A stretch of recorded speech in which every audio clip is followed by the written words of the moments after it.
You owe $310,000. Payment is overdue. That was the first thing the man on the phone said. No hello, no introduction. Just those words that punched the air right out of my lungs. I stood there, frozen, my grocery bags slipping from my fingers and scattering across my tiny kitchen floor. At first, I thought it had to be some kind of scam. Me? I didn't even own a business. My life was a blur of 9 to 5 days at the local library and nights spent scrolling through photography blogs I could never afford to turn into a career. But as he rattled off my full name, date of birth, and even my last known address, the icy knot in my stomach tightened. This wasn't some phishing scam. This was real. My name is Aurora Bennett.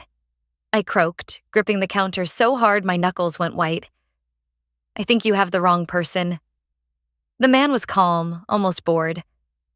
According to our records, you're listed as a co-founder of Bennett Solutions, LLC, along with a Mr. Derek Coleman. Derek, my brother-in-law.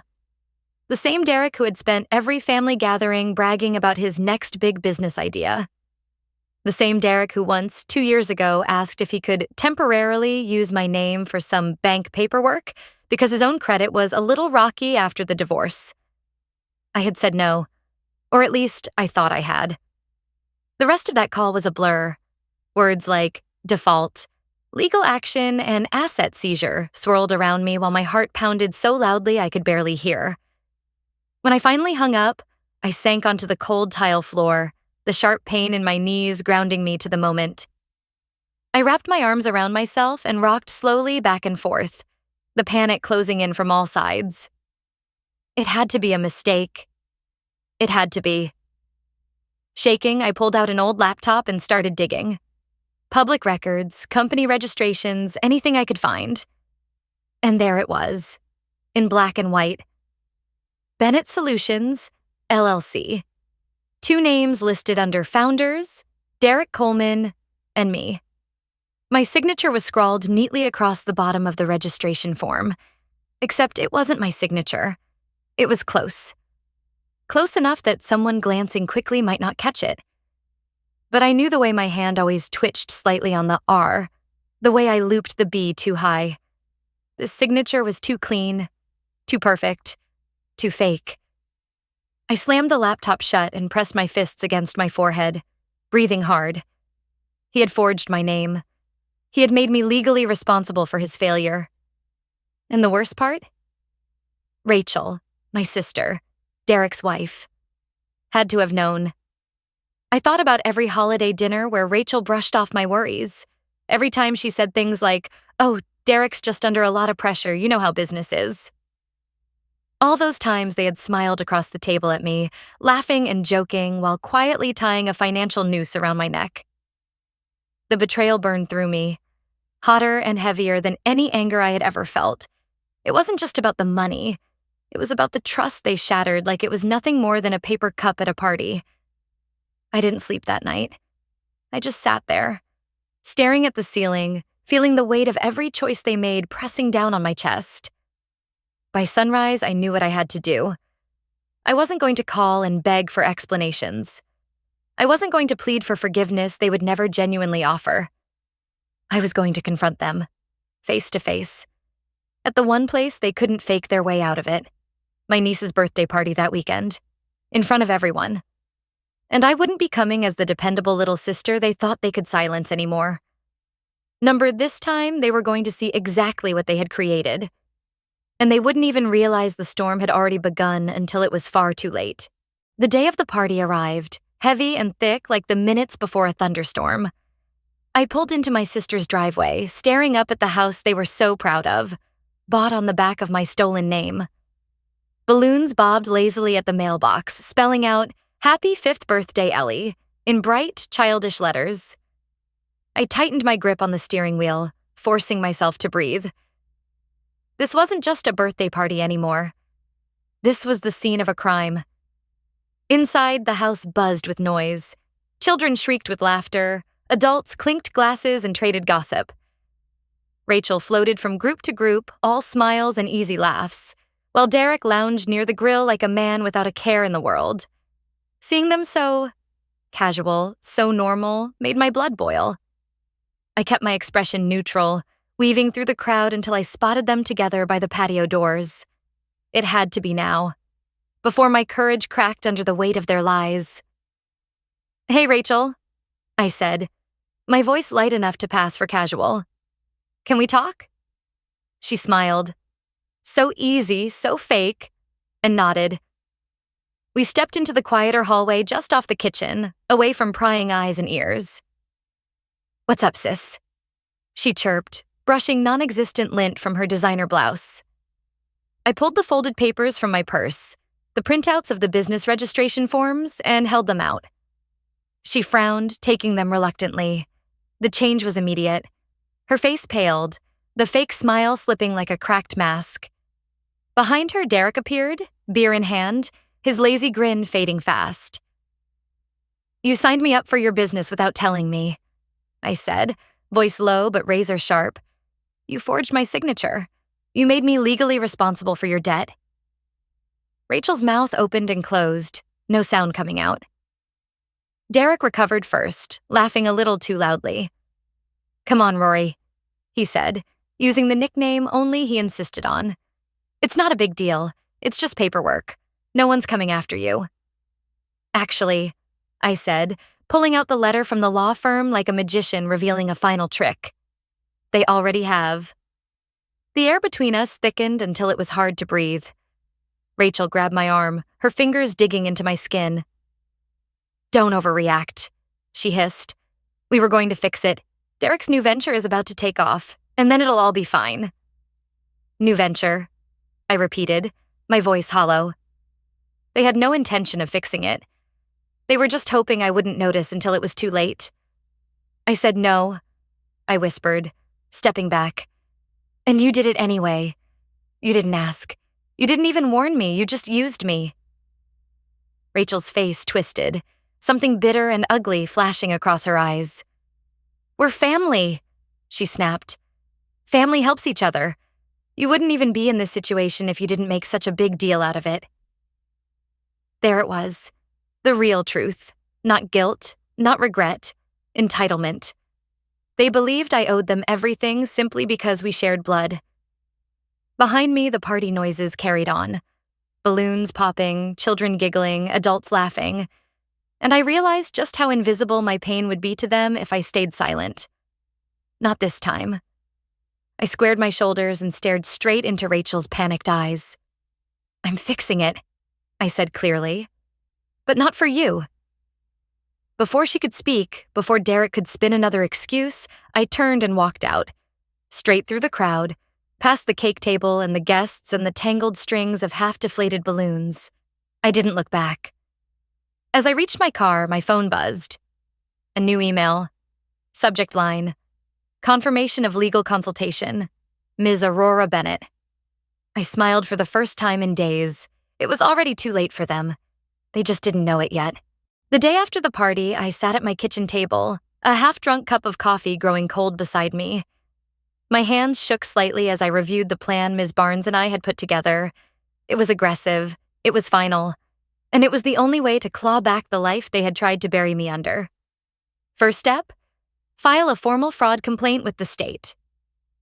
Second, serve Derek and Rachel with a cease and desist order. Third, notify the bank that any attempt to collect the debt under my name would trigger a lawsuit. I wasn't going to yell or scream. I wasn't going to beg them to explain why they thought destroying my future was acceptable. I was going to outsmart them. And when the dust settled, there would be no coming back from it. That afternoon, I filed the complaint. It felt strangely anticlimactic. A few clicks, a few scanned documents, a few official words. Identity theft allegation submitted. But as I hit submit, a calmness washed over me. Not the numb kind I had grown used to living under. No, this was something sharper. Cleaner, freedom, blooming in the space where betrayal had once lived. 3 days later, the bank responded. My dispute had frozen collection efforts. They would be launching a full investigation into the loan and the company tied to my name. The dominoes had started to fall. And then came the day of the service. I didn't go myself.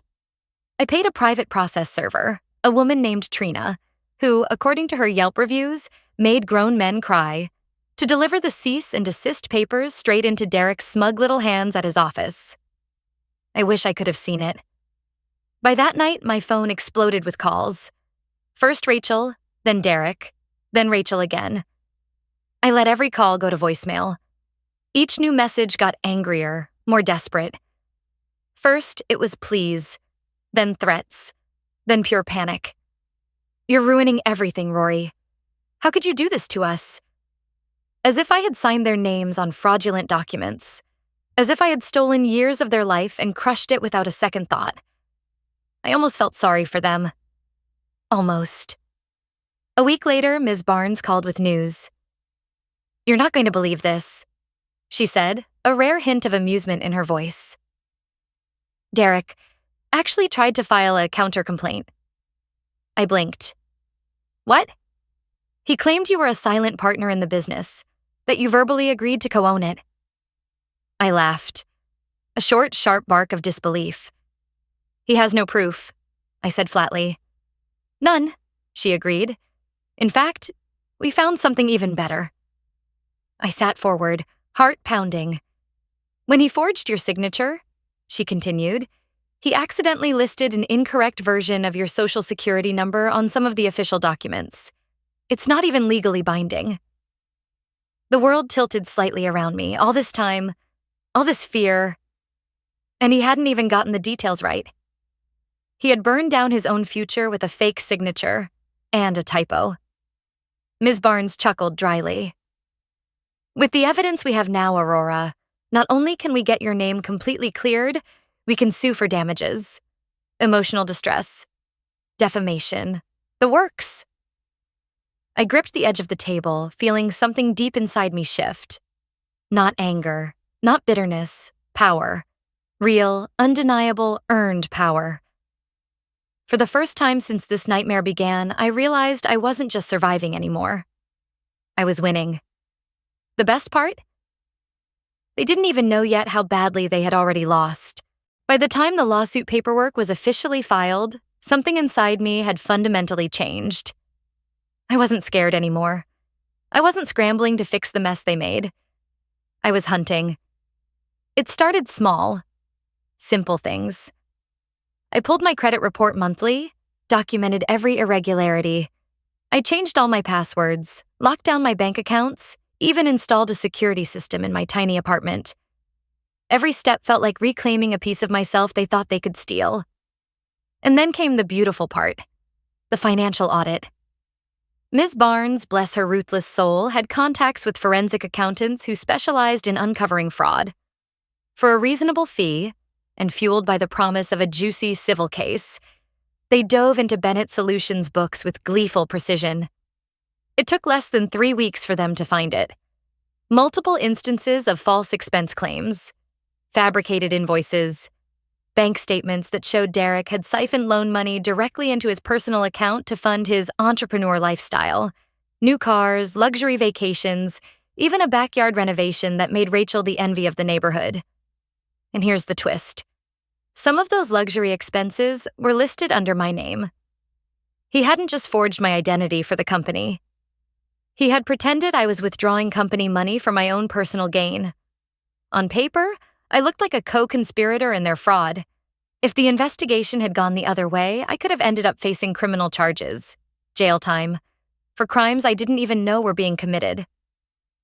The realization hit me like a truck. They hadn't just risked my credit score. They had gambled with my freedom. I sat at my kitchen table, staring at the spreadsheets Ms. Barnes forwarded, feeling the slow, simmering rage settle into something far colder, far sharper than anger. This wasn't betrayal anymore. This was war. I gave Ms. Barnes the green light to proceed. We amended the lawsuit to include charges for defamation and willful endangerment. The State Financial Crimes Unit, once hesitant to get involved, now had enough evidence to open a criminal investigation into Derek personally. Meanwhile, I stayed silent. No calls, no texts, no cryptic Facebook posts, just silence. Cold, methodical silence. And then, The news broke.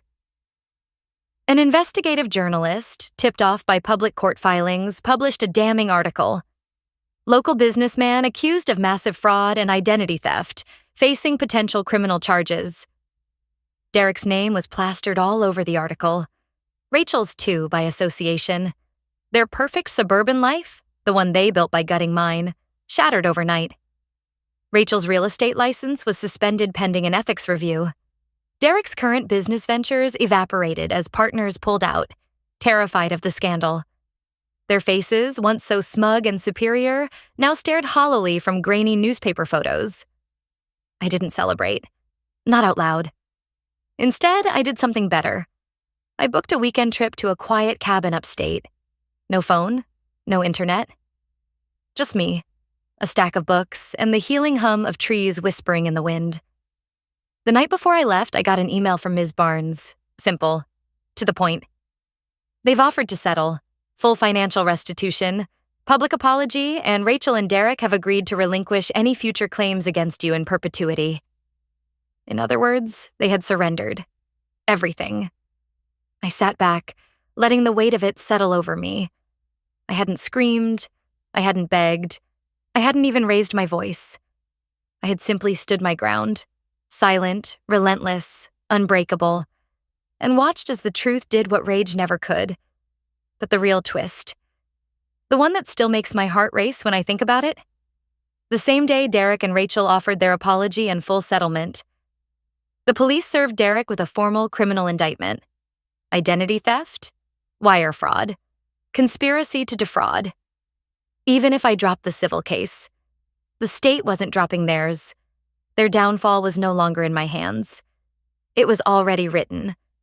And for the first time in my life, the future ahead of me wasn't something stolen or bargained for or borrowed. It was mine. All mine. And they could never touch it again. The morning of Derek's court hearing, I stood across the street from the county courthouse, watching the crowds gather.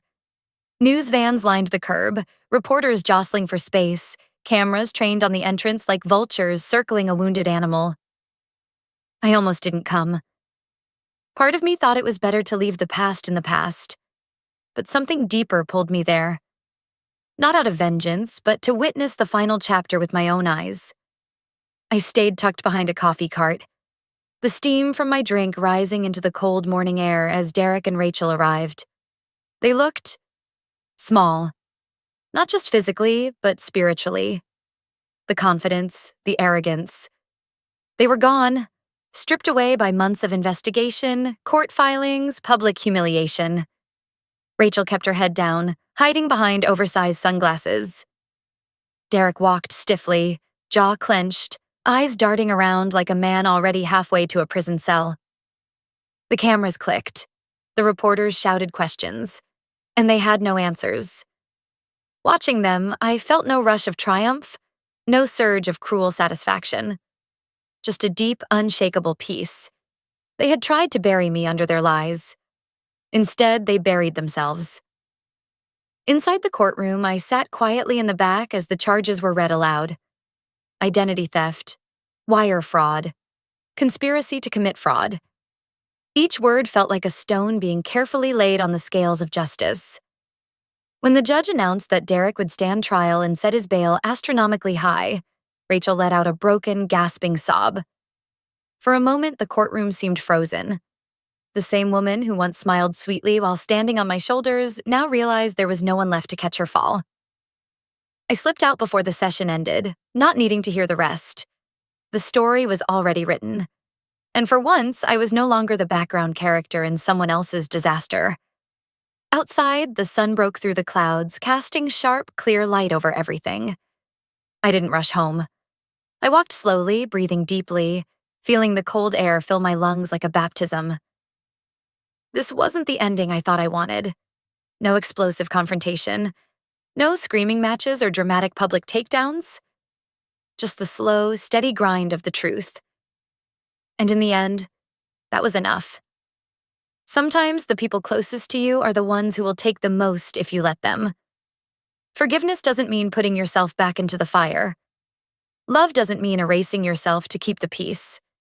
And family, Real family is built on respect, not guilt or obligation. I thought setting boundaries would cost me everything. What I learned is that setting boundaries gave me back something far more precious: myself. If you've ever been forced to rebuild your life after someone tried to tear it apart, drop a 2 in the comments. I know I'm not the only one. And if you want more stories like this, real, raw, and deeply satisfying revenge stories that remind you strength can be quiet but unstoppable, make sure you subscribe. There's a lot more to come.